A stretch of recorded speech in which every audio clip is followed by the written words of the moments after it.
No quadro Defensoria Pública Responde e hoje nós vamos esclarecer algumas dúvidas sobre o Tribunal de Júri. E aqui com a gente o defensor público Arthur Albuquerque. Defensor, muito obrigado pela participação no nosso quadro. Obrigado. Defensor, para que a gente possa entender então o que é o Tribunal de Júri. Bem, o Tribunal do Júri é um órgão da Justiça com atribuição para julgar os crimes dolosos contra a vida. E são 4. O homicídio, o infanticídio, que é quando a mãe mata o próprio filho durante o parto ou logo após, sob a influência do estado puerperal, que é uma alteração psicológica. E também tem o induzimento, instigação e auxílio a suicídio, que é ajudar a pessoa a tirar a sua própria vida, e o de aborto. São esses 4 crimes. E isso é composto por 25 jurados, dos quais 7 são sorteados para fazer parte do conselho de sentença, que irão decidir o destino do acusado. Como é que funciona a composição do júri? Quem que pode ser um jurado? O jurado ele precisa ter idoneidade moral, não ter antecedentes criminais e ser maior de 18 anos. E como a Defensoria Pública, ela atua nesses casos, defensor? Quem estiver sendo acusado, o réu, ele também pode recorrer à Defensoria Pública? Exato. A Defensoria Pública, na parte criminal, ela atua em qualquer crime.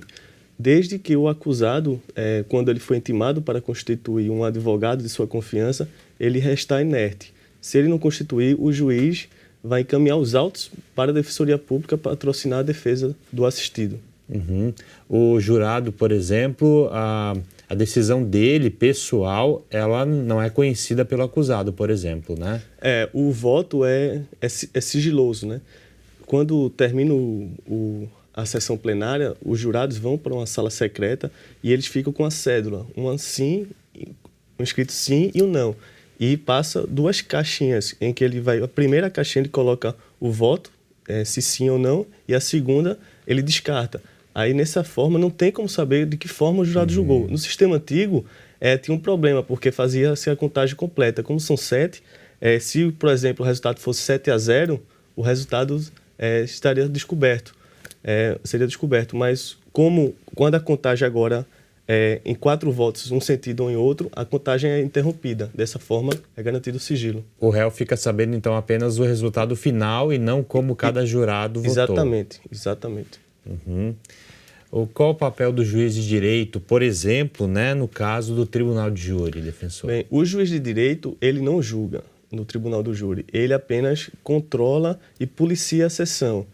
Garante a regularidade dos trabalhos. No caso, quem julga são os jurados. Os jurados decidem sobre a condenação, a absolvição, sobre a incidência de uma qualificadora.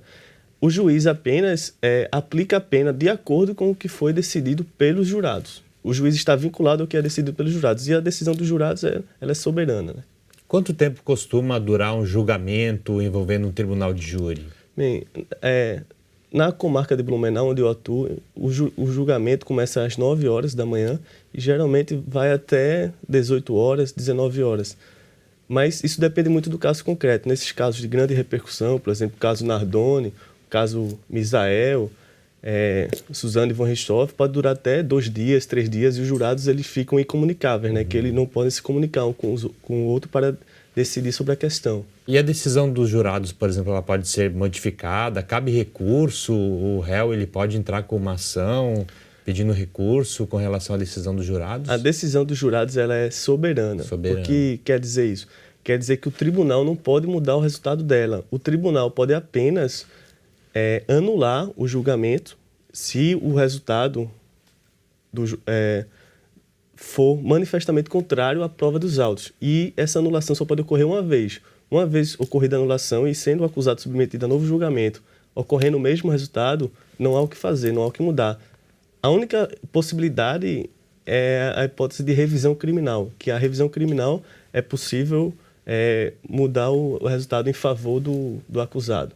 Como o senhor já falou, então, a Defensoria Pública ela também atua nesses casos, inclusive para fazer cumprir o direito de defesa do réu, né, nos casos do Tribunal de Júri, que é um direito aí que precisa ser observado para que o processo tenha andamento. Sim, com certeza.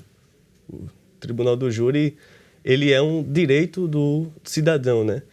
E no Tribunal do Júri é interessante que existe a plenitude de defesa, né? Que é a possibilidade do advogado ou defensor público utilizar argumentos não apenas jurídicos, mas, por exemplo, pode utilizar argumentos de política criminal.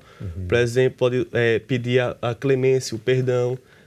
Pode dizer um caso, por exemplo, se um crime ocorreu há 15 anos atrás e ele só está sendo julgado agora, o advogado defensor público pode falar: jurados, senhores jurados, o acusado que está sendo julgado hoje é um outro homem, é diferente daquele que cometeu o crime. Vocês estão julgando outra pessoa. E, às vezes, esses argumentos, no tribunal do júri, para o juiz leigo, às vezes, mais eficaz do que os próprios argumentos jurídicos. Dizer que ele agora está uma pessoa responsável, está indo para a igreja, está trabalhando. Então, não há uma necessidade de aplicar uma pena. Está com 4 filhos, 3 filhos. Então, essa daí que está a plenitude de defesa. Tudo vai depender da capacidade de convencer os jurados, né, da inocência ou até mesmo do arrependimento do acusado, né? Exato. Está certo, então, defensores, a gente espera ter esclarecido, né, essas dúvidas sobre o Tribunal de Júri. Infelizmente, o nosso tempo chegou ao fim. Agradeço novamente a participação do senhor aqui hoje. Muito obrigado. E o quadro Defensoria Pública Responde volta na semana que vem.